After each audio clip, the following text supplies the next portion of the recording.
Alright, so as I mentioned in the last video, I made a very small mistake, and we can fix that quickly. I made the lower limit of integration 1 when for number 20, this should have been 0. So let's just change all these to zeros. 0 here, and so instead of putting in zeros, or ones, I should have put in 0 here and 0 here. Which would have made this a 2, which would have made this a 4. Okay, so those are the simple fixes. Let's look at this. E to the 0, right, this is negative 0 over 2, so this is going to be 0. E to the 0, anything to the 0, is 1, so we get negative 2 times 1. So everything else is correct except for this would just be 1, so it would be negative 2 times 1, so we don't need this. This would just be 1. Okay. So this still all correct. This goes to 0. Right? This is not 6 but 4. This is 1. This is 1. So the actual the definite integral there would be 4, not 6 over the square root of e. So there's that quick fix. My apologies. So now number 18, again, this is the first kind of improper integral. One of the limits is infinity, so we're going to let this be the fix. The fix is going to be that the upper limit is replaced by b, and now we let this be the limit as b goes to infinity of the integral from 1 to b of 4. Let's just change it so it's easier to look at. 4 times x to the negative 1/4 dx. This is the limit as b goes to infinity of, let's evaluate this integral here. Well, I can imagine I take out the 4, that's a simple deal, times the integral of x to the negative 1/4 dx, that's just x to the n times dx, add 1 to this, that's going to be x to the 3/4. Okay, then we would divide by 3/4, which is the same as multiplying by 4/3. So let's multiply by 4/3, and there we go. We're going to evaluate this from 1 to infinity, and given my last problem, I'm going to double check. Yes, it is 1 to infinity. Now we're going to just do this whole thing, the limit as b goes to infinity of, let's call this 16/3.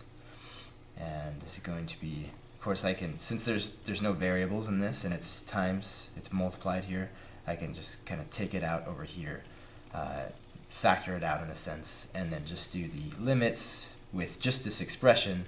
So this will be, of course I've written this infinity, it should be b.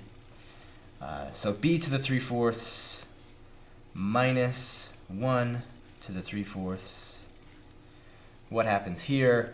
Well, let's look at the b, see what's going on. We let b go to infinity. Infinity to the 3/4, of course, is going to be infinity still. So infinity minus some finite number, still infinity. Infinity times 16 over 3, even a bigger infinity, so infinity, and that's what we call diverging. This integral diverges, goes to infinity. Does not go to some finite number. Okay? There's an example of a divergent integral. Number 25, just double checking the numbers here. Okay. So again, first kind of problem. Limit of integration is infinity. No good. This is the limit as x, not x, b. Let's say b, because this is going to be replaced by b. As b goes to infinity of, okay, I picked this one because the integral, finding the integral is always the challenge. The actual rephrasing this as the limit of, that's not really the challenge. The challenge is actually finding the integral. That's always been the challenge. It's a tricky thing to do. There's not a hard and fast cookie cutter way to evaluate integrals. So what are we going to do about this? You know, you might wind up trying integration by parts or any number of things, but especially in integrals that involve the natural log of x, we don't really know the integral of the natural log of x. So if we were going to use integration by parts, it would certainly limit our choices of u and dv. So be on the lookout if you see a natural log. Look for maybe some u substitution. If I look at it this way, the natural log of x, not to the third in the denominator, but to the negative 3 here, and then this will be 1 over x dx. Now look what we have. We have u and du. So u to the n times du, easy. Easy to integrate this expression here. Okay, so this is the limit as b goes to infinity. It's a good looking one.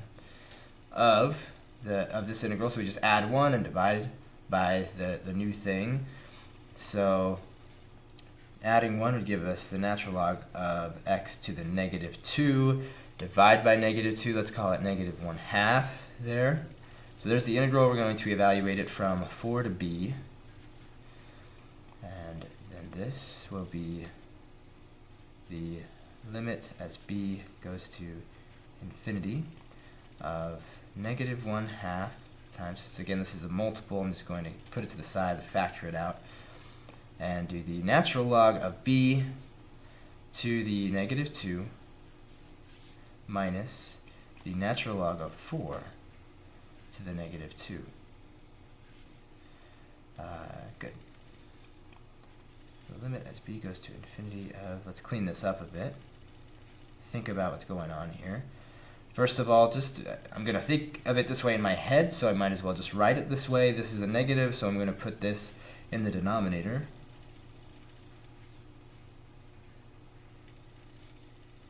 Also this.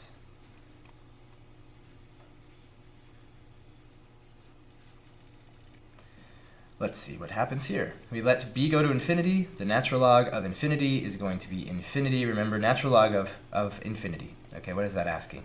It's saying, what's the power of e? Because the space is e. What's the power of e that gives me infinity? Well, infinity. I'd have to raise e to the infinity to get infinity. Okay, e to some very large number. This is infinity. Then we square infinity. It gets even bigger. And we divide 1 by that ginormous number. That's going to be 0. This goes to 0. This part here, well, it's just some number. It's 1 over the natural log of 4, and you square that number. Not sure exactly what that number would be. A decimal, right? What's the power of e that gives me 4? I don't know, some decimal. So some decimal number bigger than 1 is what I know. So that we probably don't want to mess around and tell us what the decimal is. So now we're just left with this negative 1/2 times this negative number here. The limit has already been evaluated, so we get a negative times a negative is a positive. 1 over 2 times. If we want to simplify this a little bit, we could call it the natural log of 2 squared, and this whole thing gets squared because 4 is 2 squared.